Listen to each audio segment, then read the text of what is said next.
Live from Lincoln Center is made possible by a major grant from MetLife, the company that's committed to help you achieve financial freedom. Have you met life today?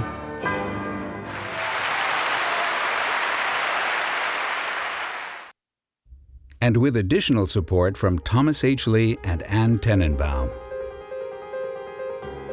The Robert Wood Johnson 1962 Charitable Trust, dedicated to enriching the lives of all Americans through medical research, education, and the arts.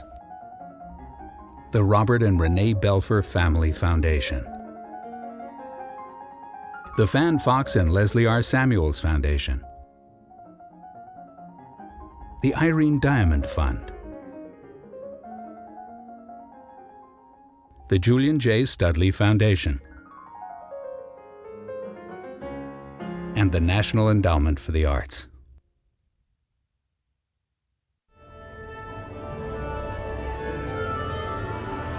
Stand by, everybody. 10 seconds to air. 10 seconds.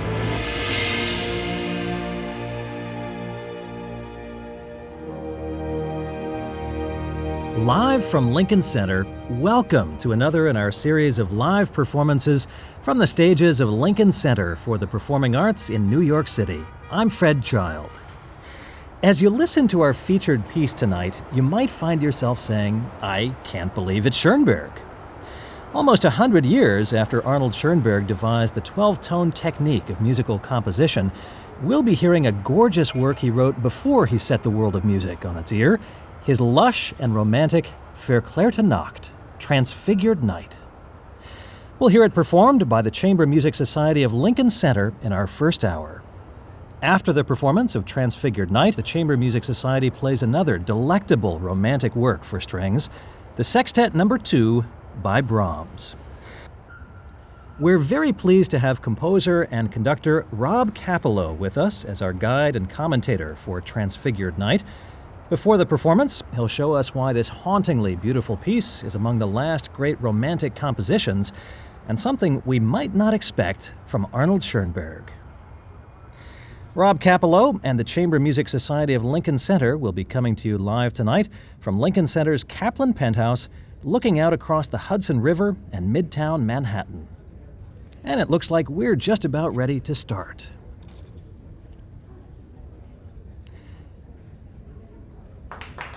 Taking the stage now are the Chamber Music Society's violists, Teng Lee and David Kim, cellists Priscilla Lee and David Finkel, and violinists Aaron Keefe and Arno Sussman. By the way, David Finkel, along with his wife, pianist Wu Han, is co-artistic director of the Chamber Music Society of Lincoln Center.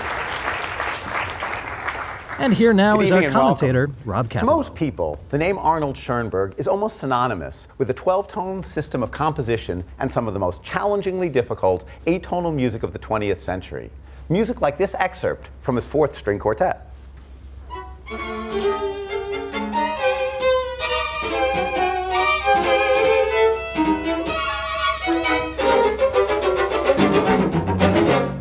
Amazingly enough, however, he began his career by writing some of the most quintessentially romantic music ever composed, like the music we're going to hear tonight, the exquisite music of Verklärte Nacht.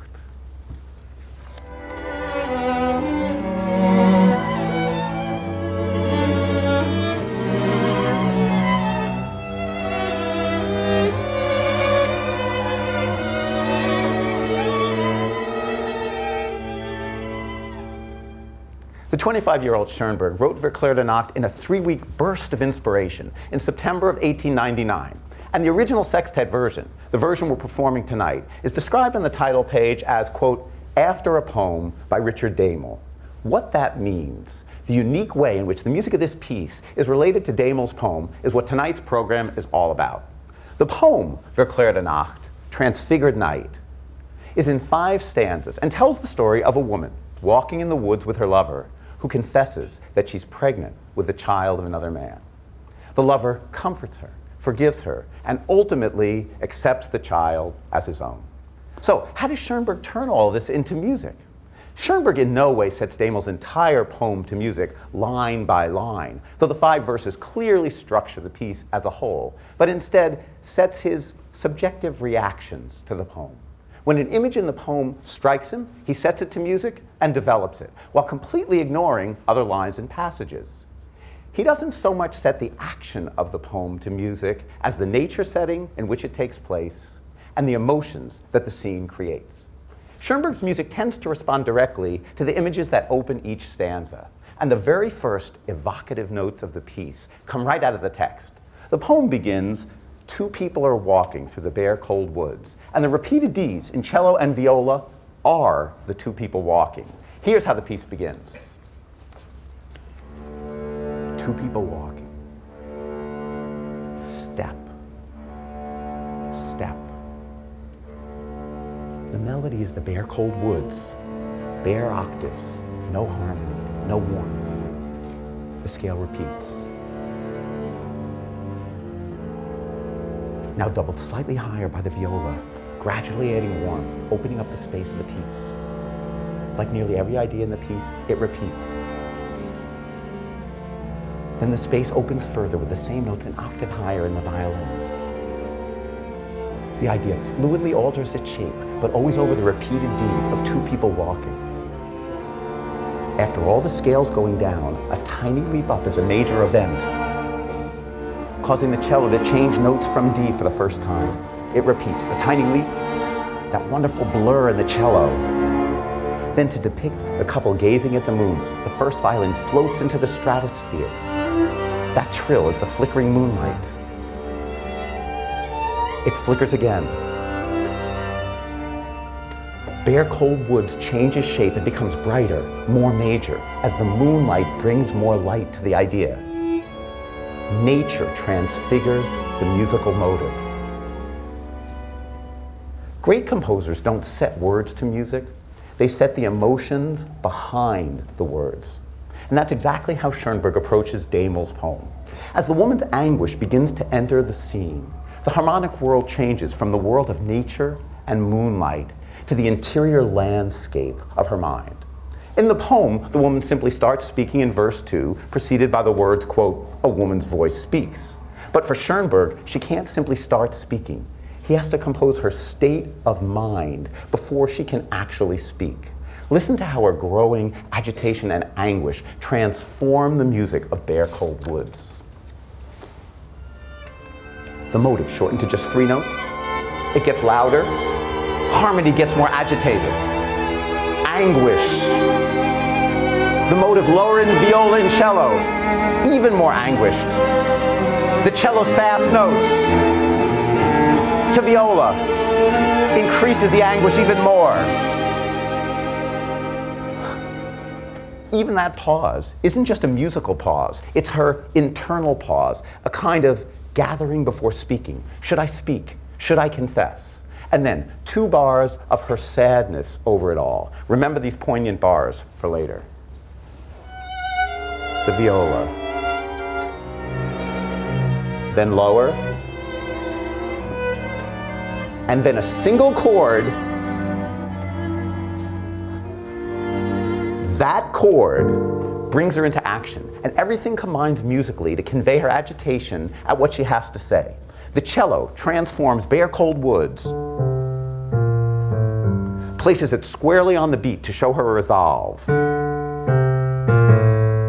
then reduces it to its first 3 notes, repeated, then turned into an accented march-like scale, with an ending. On top of this, violin 1 and viola 1 are adding 2 layers of psychological confusion to depict her confused thoughts racing together. And one more key thing. One of the most important ingredients in this piece that conveys so much of its musical energy is actually a simple musical device, tremolo. It's one of the most distinctive sounds of the piece, a kind of musical equivalent for Schoenberg's restless energy, and you'll hear it everywhere in this passage and in the piece. Bare Cold Woods. Viola sigh. Tremolo. Viola sigh again. Bare Cold Woods shortened. The music speeds up. The march-like scale, hysterical first violin swoops, tremolo everywhere.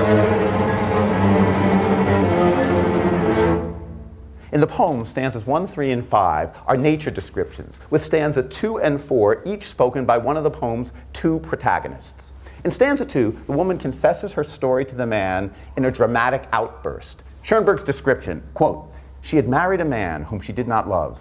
She was unhappy and lonely in this marriage, but forced herself to remain faithful. And finally, obeying the maternal instinct, she is now with child from the man she does not love. She even had considered herself praiseworthy for fulfilling her duty towards the demands of nature. In desperation, she now walks beside the man with whom she has fallen in love, fearing his sentence will destroy her." The opening of the stanza comes literally from the text, with the viola representing the woman's speech and her distraught inner state. She speaks. Repeat. Repeat and start to develop. Higher. Start a ripple. To second violin. To first. She confesses her tragedy in a dramatic outburst. Second violin and cello do what the first violin did. Start a third time. Angst. Do it lower. Push towards a climax. And then a cadence out of a classical period harmony text as she tries to pull herself together. Now, believe it or not, it was the next chord that utterly horrified the musical authorities of the day. To think that of all the complexities in Verklärte Nacht, this chord was the one they chose to focus on is almost incomprehensible. Here's the cadence, and we will pause on the horrifying chord. Cadence. The horrifying chord. Angst. Now try to find a place to resolve that chord. We're almost there. But instead of resolving to here, Schoenberg refuses to resolve and instead detours like this. Detour. Tremolo. Repeat. Tremolo and cello. Try to resolve a third time. No tremolo. Pause, but still completely unresolved. So much of this piece's emotional expression and intensity is created by continually developing and transforming what are often quite simple musical ideas. The core musical idea for what comes next, "I no longer believed in happiness," is really a simple one-measure fragment in the cello. The first time you hear it with delicate harmony, mutes, and tremolos, it's mournful and poignant. Cello. An exquisite sigh. Do it again and notice the leap down. The third time varies and leaps up. A long thought.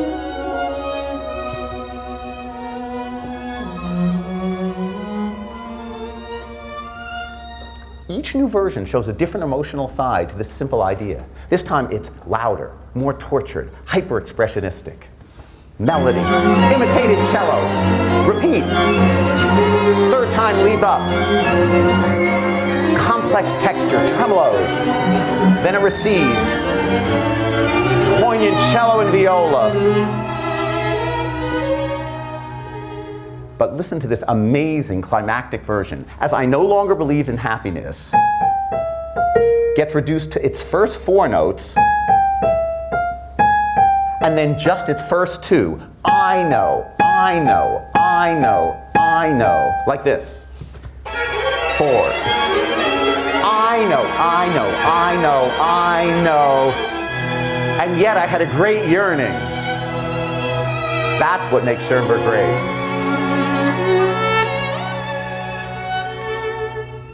For a purposeful life. For the happiness and responsibility of motherhood.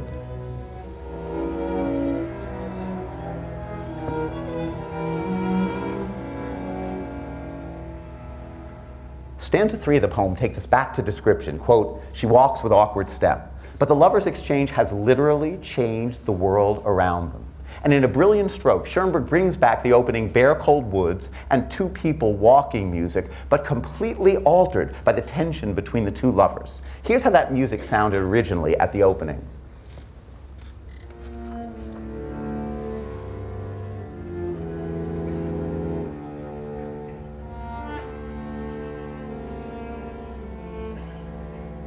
Now listen to the intensity of it as it becomes She Walks with Awkward Step.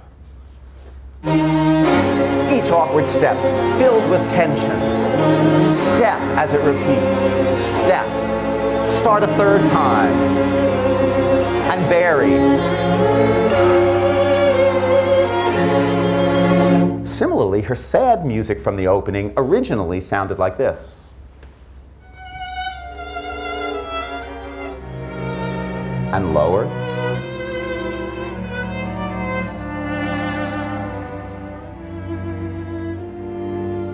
Now it returns, but the agitation of She Walks with Awkward Step intrudes. Her sadness over it all, interrupted by She Walks with Awkward Step. As always, it repeats. And again, She Walks with Awkward Step interrupts.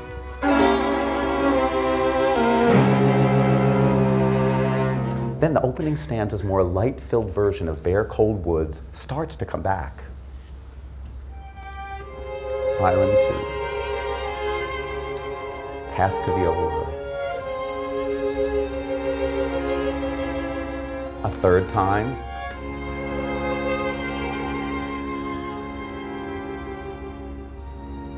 And then, quote, she looks up. The moon accompanies them. Her dark glance is inundated with light. Listen to this magical setting of that image.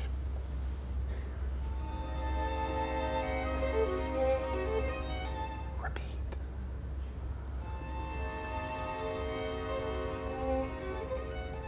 The man will finally speak to open stanza 4, and it's the key moment of the piece for Schoenberg. Quote, the voice of a man speaks, a man whose generosity is as sublime as his love.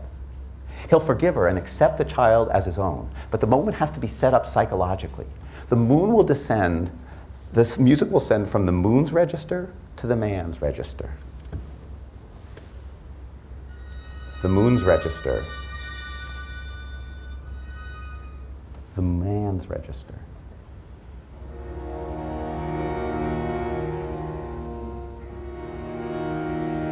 Then just cello.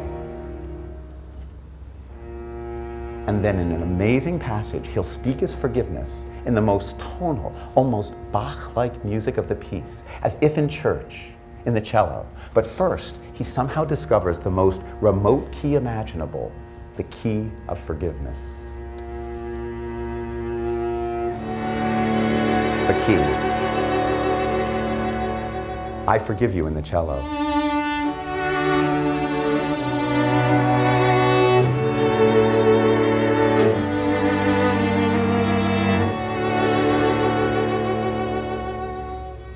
Then a cadence right out of church.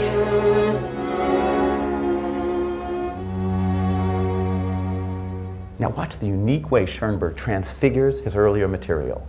The turbulent music of the woman's first speech originally sounded like this.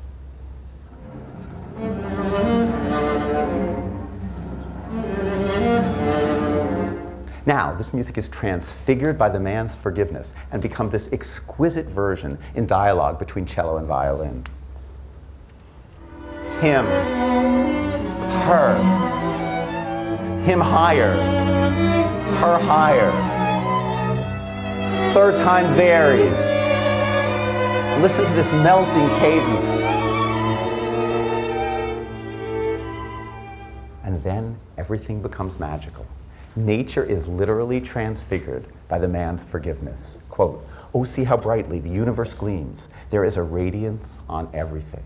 It begins with these magical string harmonics, violas.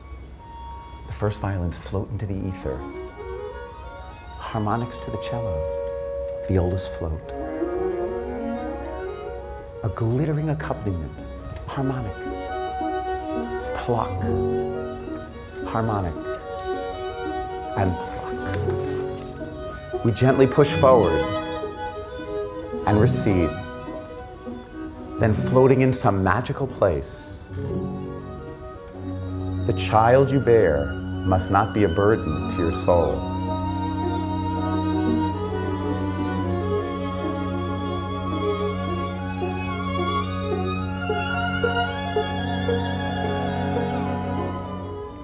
Stanza 5 is a coda, which Schoenberg says, quote, consists of themes of the preceding parts, all of them modified anew, so as to glorify the miracles of nature that have changed this night of tragedy into a transfigured night.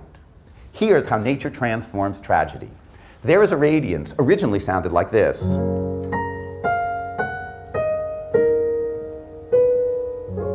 It now comes back in the cello like this.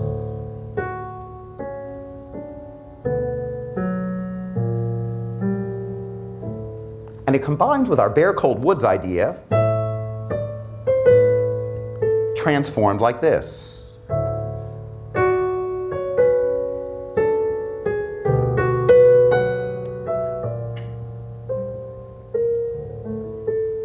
The woman's anguish from stanza 2 gets transformed to this.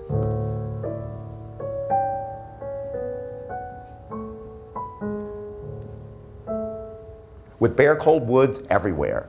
Here's all of that combined to begin stanza 5. Bare cold woods. There is a radiance.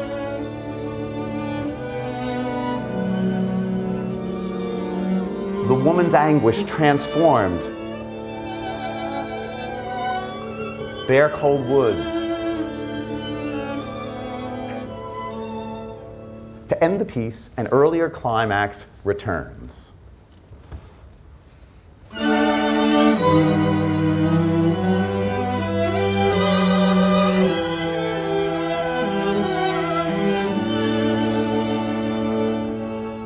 The famous forbidden chord passage returns and finally gets to resolve 351 bars later. The chord, the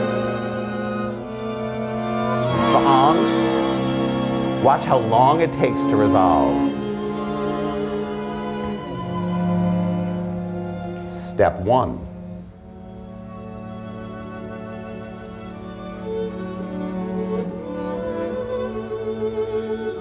Still waiting. Waiting has rarely been this beautiful. Getting closer.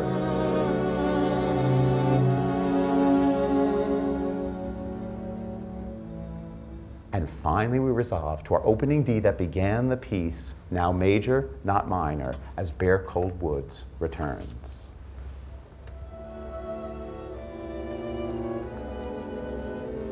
Here. Repeat an octave higher. Two people walk through the high, clear night.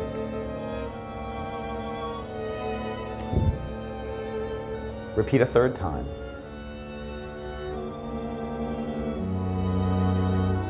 As the lovers exit the scene.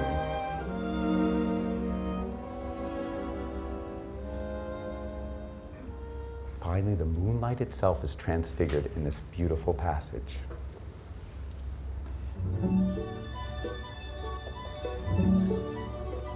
A ray of moonlight.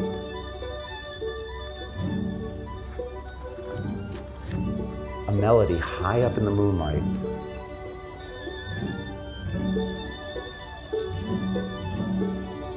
Pushes forward and recedes. Repeats.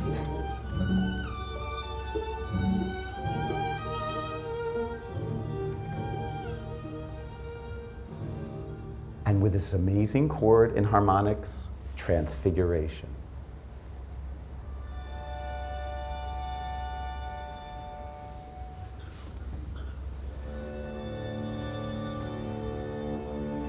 One last flicker.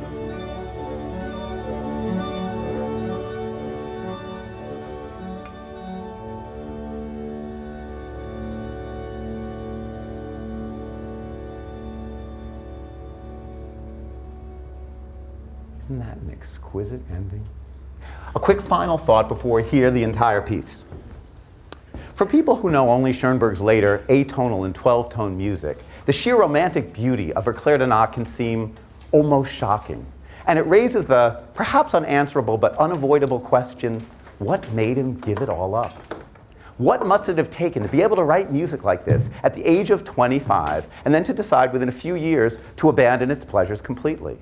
When Schoenberg was asked this question in 1909, he said, quote, "It is not lack of invention or technical skill that has urged me in this direction. I am following an inner compulsion that is stronger than education, and am obeying a law that is natural to me." One of the reasons Schoenberg had such complete conviction about the correctness of his course was his belief that he was not only following out his own personal artistic destiny, but also music's destiny as well. In an almost Darwinian way, he believed that his later music was a logical, inevitable, evolutionary step in the history of music as a whole. The possibilities of the romantic tonal system had been exhausted, and a new language needed to be created. In the end, Verklärte Nacht is a poignant reminder that to move forwards in life, we sometimes need to leave something behind. The beauty of the piece shows us beyond any doubt that Schoenberg wrote his later music out of choice, not necessity. Whether that choice was a step forwards or backwards is for history to decide. For tonight, you need only enjoy the music of what might have been. Or, as Robert Frost might have put it, the music of the road not taken. For Schoenberg and the rest of the 20th century, that choice has made all the difference. Thank you and enjoy the performance.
musical storytelling from 1899 by the 25-year-old Arnold Schoenberg.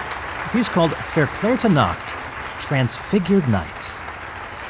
Musicians from the Chamber Music Society of Lincoln Center, violinists Arno Sussman and Aaron Keefe, violists David Kim and Teng Lee, and cellists David Finkel and Priscilla Lee. Musical storytelling by Arnold Schoenberg. Coming up with these same 6 players live from Lincoln Center, the String Sextet No. 2 by Johannes Brahms.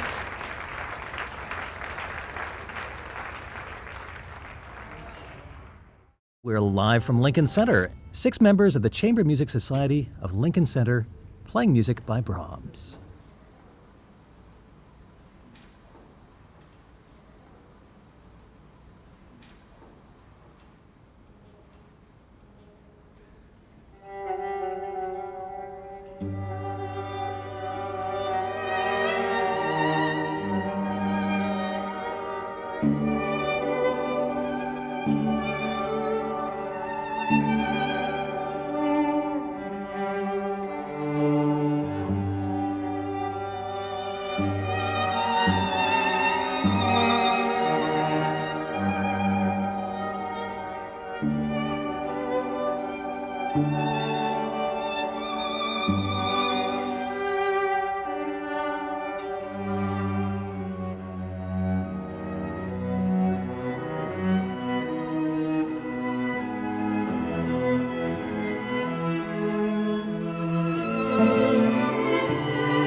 Johannes Brahms wrote that when he was in his early 30s, remembering a woman he'd loved and lost. The String Sextet No. 2 by Brahms, coming to you live from Lincoln Center. 6 musicians from the Chamber Music Society of Lincoln Center: Aaron Keefe and Arno Sussman, violins; Teng Lee and David Kim playing violas; Priscilla Lee and David Finkel playing cellos. This concert at the Kaplan Penthouse at Lincoln Center in New York City. The String Sextet No. 2 by Johannes Brahms. He began writing that music when he was 31 years old in 1864, inspired by a failed romance from 6 years earlier. Cellist David Finkel, one of 2 co-artistic directors of the Chamber Music Society of Lincoln Center. I'm Fred Child. Thanks for joining us for this special edition of Live from Lincoln Center, coming to you online at pbs.org. Live from Lincoln Center was made possible by a major grant from MetLife, the company that's committed to help you achieve financial freedom. Have you met life today?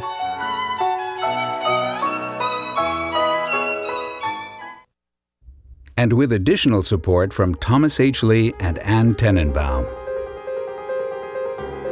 The Robert Wood Johnson 1962 Charitable Trust, dedicated to enriching the lives of all Americans through medical research, education, and the arts.